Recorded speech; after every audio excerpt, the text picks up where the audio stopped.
நண்பர்களே, உங்கள் வரவேற்புக்கு நன்றி. இன்று ஒரு புது கதையுடன் உங்கள் முன்னால் வந்திருக்கிறேன். என்னோட பெயர் கீர்த்திகா. எனக்கு இப்போ 23 வயது. நான் கல்லூரியில் 2ஆம் ஆண்டு படித்து கொண்டிருந்த சமயத்தில் என் வாழ்க்கையில் ஒரு திருப்பம் ஏற்பட்டது. வீட்டில் நல்ல வரன் வந்திருந்தது. அம்மாவும் அப்பாவும் என்னிடம், இதை விட்டால் அடுத்த வரம் கிடைப்பது மிகவும் கஷ்டம். 1 வருடம் படிப்புதானே இருக்கு, கல்யாணம் செய்து கொண்டு படிப்பை தொடரலாம் என்றார்கள். மேலும், ராஜேஷ் அம்மா வீட்டுக்கு போய் பேசி முடித்து கொள்ளலாம், நாங்க அவர்களிடம் பேசுகிறோம் என்றார்கள். நானும் சம்மதித்தேன். பொண்ணு பார்க்க வந்த நாளில்தான் முதலாக ராஜேஷை பார்த்தேன். பார்த்ததுமே இருவருக்கும் ஒருவரை ஒருவர் ரொம்ப பிடித்து போனது. தனியாக பேச ஒரு சந்தர்ப்பமும் கிடைத்தது. ஆனால் அப்போது எதையும் என்னால் பேச முடியவில்லை. கல்யாணத்திற்கு பிறகு புரிந்து கொள்ள நிறைய நேரம் இருக்கும் என்று நினைத்தோம். கல்யாணத்திற்கு 1 மாதம்தான் இருந்தது. எல்லாம் மிக வேகமாக நடந்தது. கல்யாணம் எங்கள் எதிர்பார்ப்புக்கு மிகவும் சிறப்பாக நடந்தேறியது. ராஜேஷின் மனைவியான அந்த நொடியே நான் ரொம்பவே சந்தோஷப்பட்டேன். முதல் இரவு அம்மா வீட்டில்தான் ஏற்பாடு செய்யப்பட்டிருந்தது. ஒரு ஆணுடன் இரவு தூங்கும் நேரம் எப்படி இருக்கும் என்று மனதுக்குள் டென்ஷனாக இருந்தது. ராஜேஷுக்கு பிடித்த மாதிரி நடந்து கொள் என்று பெரியவர்கள் ஆலோசனை சொல்லி அனுப்பினார்கள். எங்கள் முதல் இரவு எதிர்பார்த்ததை விட நன்றாகவே இருந்தது. ராஜேஷும் தன்னுடைய ஆசையை தீர்த்து கொண்டார். அடுத்த நாள் ராஜேஷின் அம்மா வீட்டிற்கு கிளம்பினோம். அவரது பெற்றோர் என்னுடன் நன்றாகவே பழகினார்கள். கல்லூரிக்கும் போக ஆரம்பித்தேன். ராஜேஷ் ஆபீஸுக்கு போகும்போது என்னையும் கல்லூரியில் விட்டுவிட்டு போவார். மாலையில் காதலர்களைப் போல் ஊர் சுற்றவும் ஆரம்பித்தோம். இப்படியே 1 வருடம் ஓடிப்போனது. கல்லூரி முடிந்து நான் வீட்டிலிருக்க ஆரம்பித்தேன். ஆனால் வீட்டில் சொந்தக்காரங்களும் அக்கம் பக்கத்தினரும் ஒரு கேள்வியை மட்டும் கேட்டுக்கொண்டே இருந்தார்கள். என் மாமியார் ஒவ்வொரு மாதமும் நான் தலைக்கு குளிக்கும்போது, இந்த மாதம் நல்ல செய்தி இல்லையா என்று கேட்பார். எனக்கும் ஆசைதான். ஆனால் அது நடக்கவே இல்லை. 1 வருடம், 2 வருடம் கடந்தது. 3 வருடங்கள் ஆன பின்னும் நான் கர்ப்பமாகவில்லை. இப்போது என் ராஜேஷ் அம்மா மிகவும் பதட்டமாகிவிட்டார்கள். 3 வருடமா மருமக முருகாமல் இருக்காள் என்று அவர்கள் மிகவும் கவலைப்பட்டார்கள். ஒரு நாள் என்னிடம் வந்து, கீர்த்திகா, நான் உன்னிடம் ஒரு விஷயம் சொல்ல வேண்டும். இத்தனை நாளும் நீ நல்ல செய்தி சொல்வாய் என்று காத்திருந்தேன். ஆனால் அது நடப்பதாக தெரியவில்லை. நீயும் ராஜேஷும் மருத்துவமனைக்கு போய் சோதனை செய்து கொள்ளுங்கள். இனி குழந்தைக்காக காத்திருக்க முடியாது என்று சொன்னார்கள். அன்று மாலையே நானும் என் கணவரும் ஒரு தனியார் மருத்துவமனைக்குச் சென்றோம். அங்கு எங்கள் இருவருக்கும் பல சோதனைகள் செய்தார்கள். அப்போதுதான் எனக்கு தெரிய வந்தது, பிரச்சனை என்னிடமில்லை, என் கணவரிடம்தான் இருக்கிறது. என் கணவர் வெளியூரில் வேலை பார்ப்பதால் அவருக்கு விடுமுறையில் மட்டுமே வீட்டுக்கு வர முடியும். இந்த விஷயம் அவருக்கு தெரிந்தால் ரொம்பவே கஷ்டப்படுவார் என்று நான் சொல்லவே இல்லை.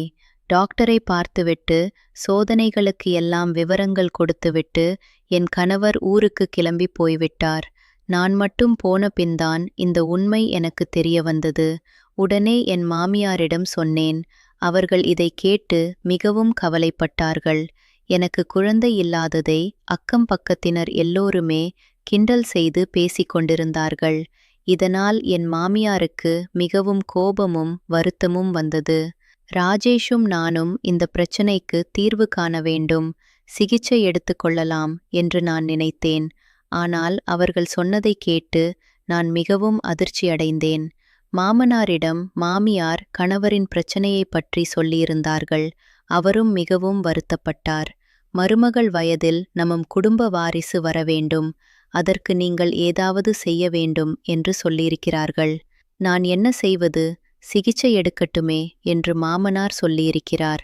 ஆனால் மாமியாரோ, அதற்கு ரொம்ப நாள் காத்திருக்க வேண்டும், அதுவரை அக்கம் பக்கத்தினரை என்னால் சமாளிக்க முடியாது. நீங்கள் மருமகளுடன் உறவு வைத்து கொண்டால் சீக்கிரமே அது நடக்கும், நமக்கு நம் வாரிசும் வந்துவிடும் என்று சொல்லியிருக்கிறார்கள்.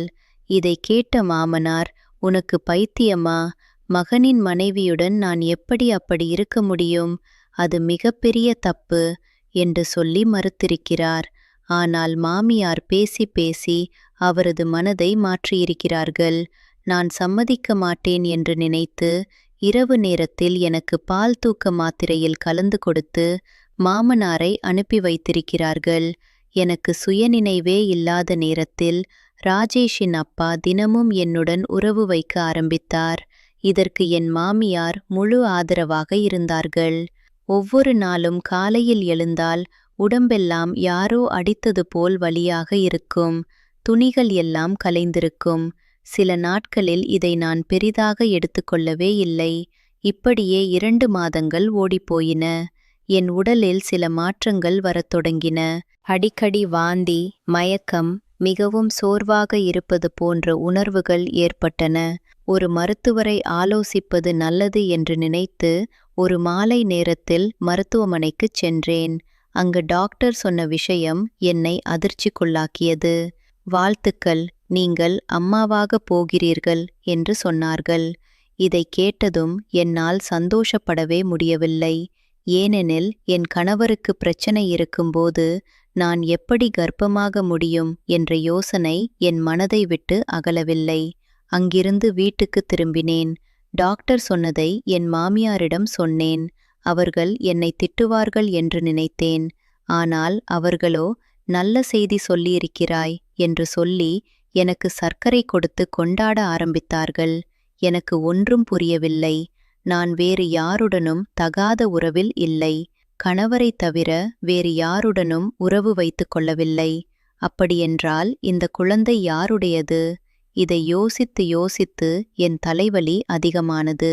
மாமியார் ராஜேஷுக்கு கால் பண்ணி இந்த விஷயத்தை சொன்னார்கள். அவரும் ரொம்பவே சந்தோஷமாக கிளம்பி வருகிறேன் என்று சொன்னார். 3 வருடங்களாக ஒரு குழந்தைக்காக ஏங்கிய எனக்கு இப்போது அது கிடைத்திருக்கிறது. ஆனால் அதை நினைத்து சந்தோஷப்படக்கூடிய நிலையில் நான் இல்லை. இப்படியே 2-3 மாதங்கள் ஓடின.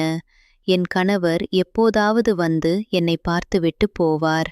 குழந்தை அவர்தான் என்று நினைத்து ஒவ்வொரு விஷயத்தையும் கவனமாக செய்ய ஆரம்பித்தார்.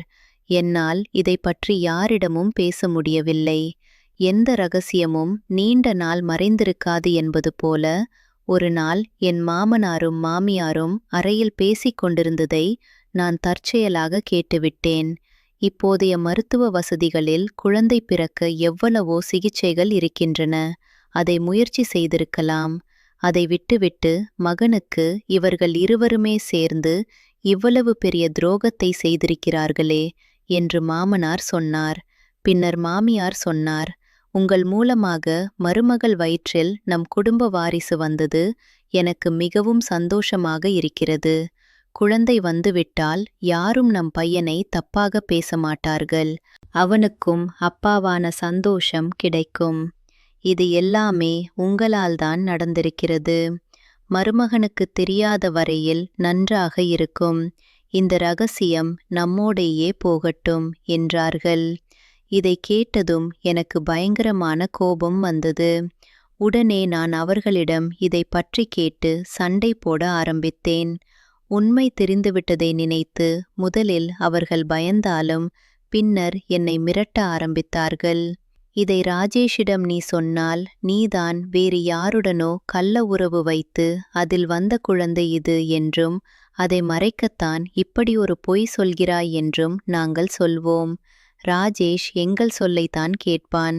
உனக்கு இந்த வீடு வேண்டுமா, ராஜேஷின் மனைவியாக வாழ வேண்டுமா என்றால் இந்த குழந்தையை பெற்று வளர்க்கும் வழியை பார். இல்லாவிட்டால் உன் அம்மா வீட்டுக்கு போய் வாழ வேண்டியதுதான் என்று மிரட்டினார்கள்.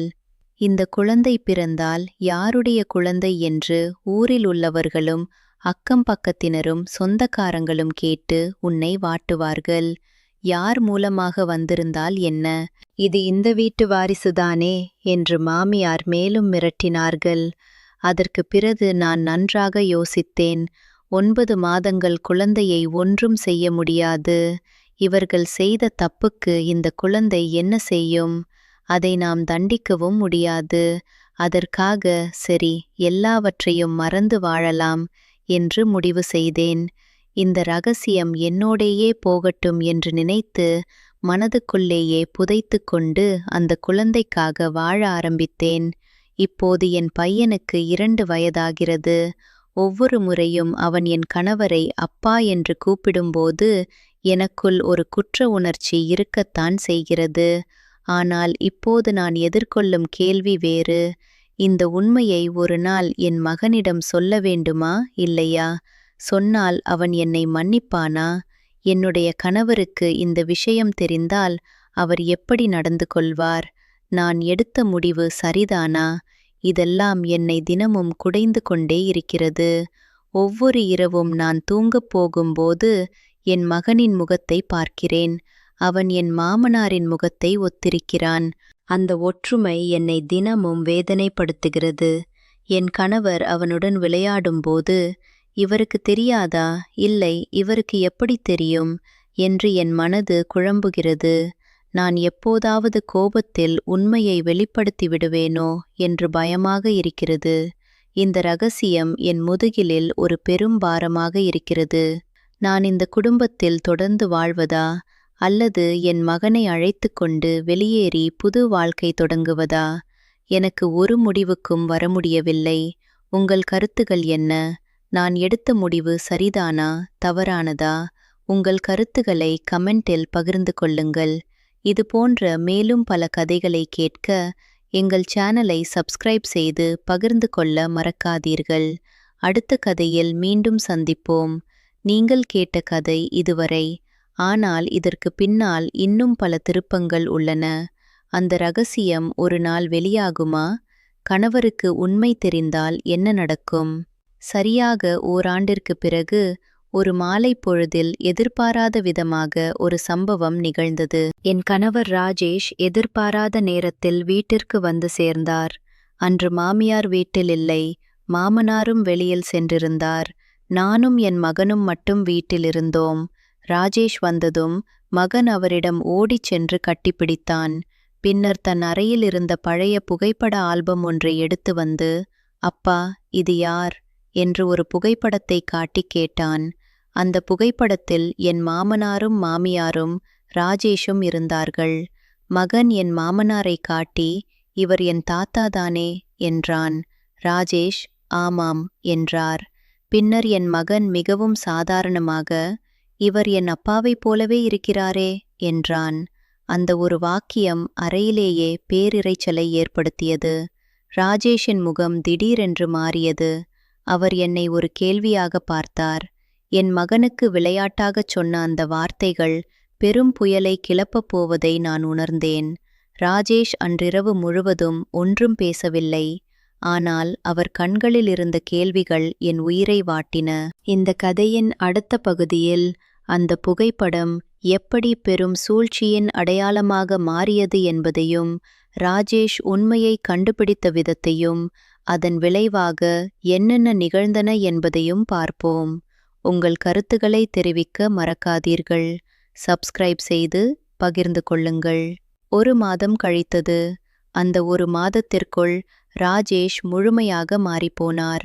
அவர் பேசுவதை குறைத்து கொண்டார். என்னை சந்தேக பார்வையில் பார்க்க ஆரம்பித்தார்.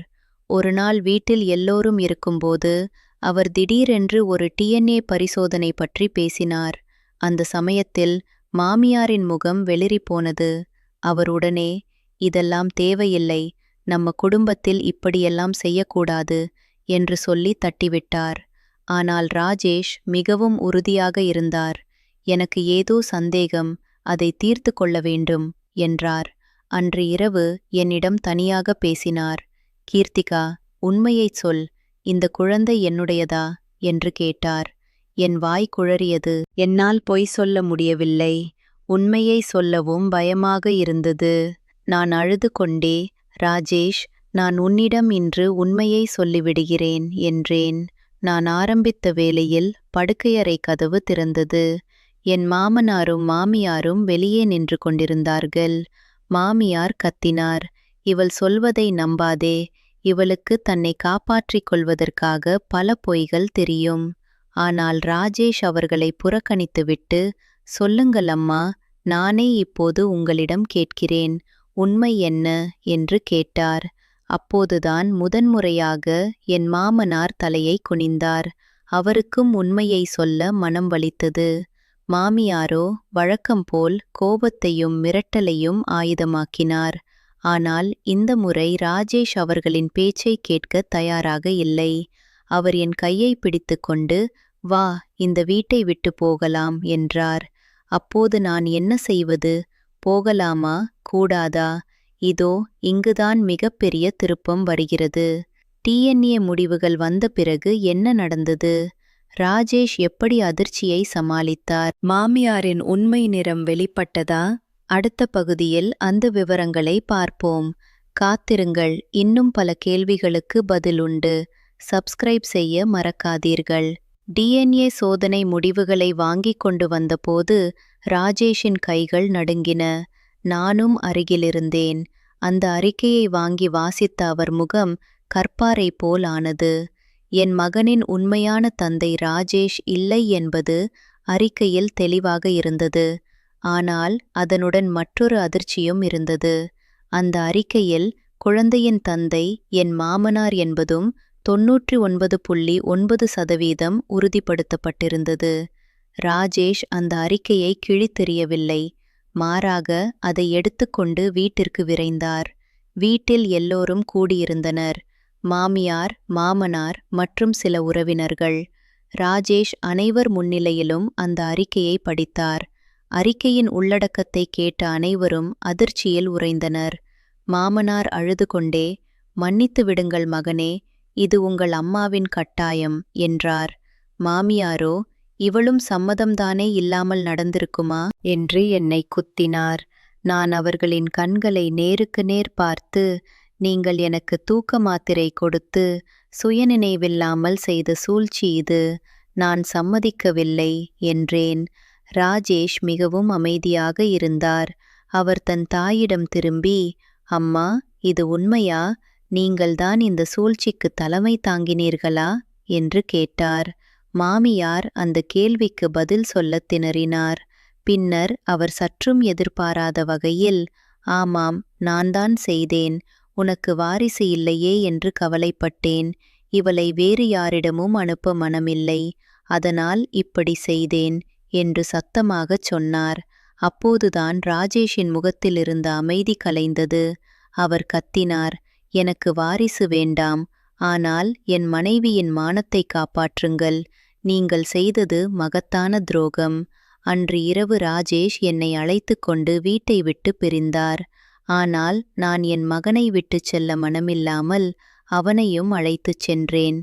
வெளியே வந்த பிறகு ராஜேஷ் என்னிடம், "இனி உன்னை நான் ஒரு மனைவியாக ஏற்றுக்கொள்ள முடியுமா? நீ வேறொருவரின் குழந்தையை பெற்றெடுத்திருக்கிறாய்" என்று கேட்டார். நான் மிக உறுதியாக, "ராஜேஷ், நான் உன்னை மட்டுமே காதலிக்கிறேன். இது என் தவறு அல்ல. உன்னால் என்னை ஏற்றுக்கொள்ள முடிந்தால் நன்றி, இல்லையென்றால் நானும் என் மகனும் தனியாக வாழ்வோம்" என்றேன். அப்போது ராஜேஷ் என்ன முடிவு எடுத்தார்? மாமியாருக்கு என்ன தண்டனை கிடைத்தது? இந்த குடும்பச் சிக்கல் முடிவுக்கு வந்ததா? அடுத்த பகுதியில் பார்க்கலாம்.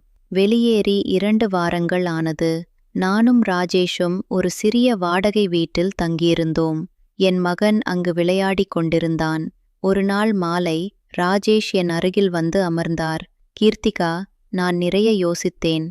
இது உன் தவறு இல்லை. நீ ஒரு இரையாக்கப்பட்டிருக்கிறாய். நான் உன்னை மன்னித்து விட்டேன். இனி நாம் புது வாழ்க்கை தொடங்கலாம்" என்றார். நான் ஆச்சரியப்பட்டேன். "என் மகனை நீங்கள் ஏற்றுக்கொள்வீர்களா?" என்று கேட்டேன். "அவன் அப்பாவின் பாவத்திற்காக தண்டிக்கப்படக்கூடாது.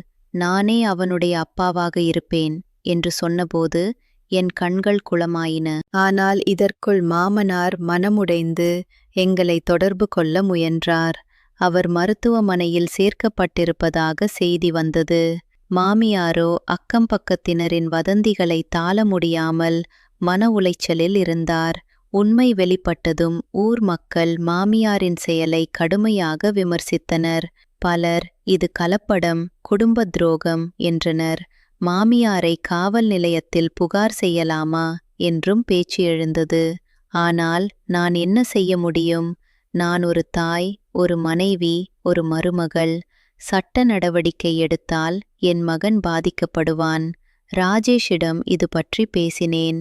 நாம் யாருக்கும் எதிராக நடவடிக்கை எடுக்க வேண்டாம், ஆனால் இனி அவர்களோடு நாம் வாழப்போவதில்லை என்று முடிவு செய்தோம். 3 மாதங்கள் கழித்து என் மாமனார் இறந்து போனார். இறப்பதற்கு முன் அவர் என்னிடமும் ராஜேஷிடமும் மன்னிப்பு கேட்டிருந்தார். மாமியார் தனியாகிவிட்டார். அவர் மனரீதியாக உடைந்து போனார். ஒரு நாள் அவர் எங்கள் வீட்டிற்கு வந்து, என்னை மன்னித்து விடுங்கள், நான் தவறு செய்துவிட்டேன், எனக்கு இப்போது துணைக்கு யாருமில்லை என்று கதறினார். நான் இரக்கப்பட்டேன். ஆனால் ராஜேஷோ, அம்மா, நீங்கள் என் மனைவிக்கு என்ன செய்தீர்கள் என்பதை மறக்க முடியாது. இருந்தாலும் நீங்கள் என் தாய்தான். நாங்கள் உங்களை பார்த்து கொள்வோம், ஆனால் எங்களுடன் வாழ முடியாது என்று உறுதியாக சொல்லிவிட்டார். இப்போது நானும் ராஜேஷும் என் மகனும் மகிழ்ச்சியாக இருக்கிறோம். என் மகன் ராஜேஷை அப்பா என்றே அழைக்கிறான்.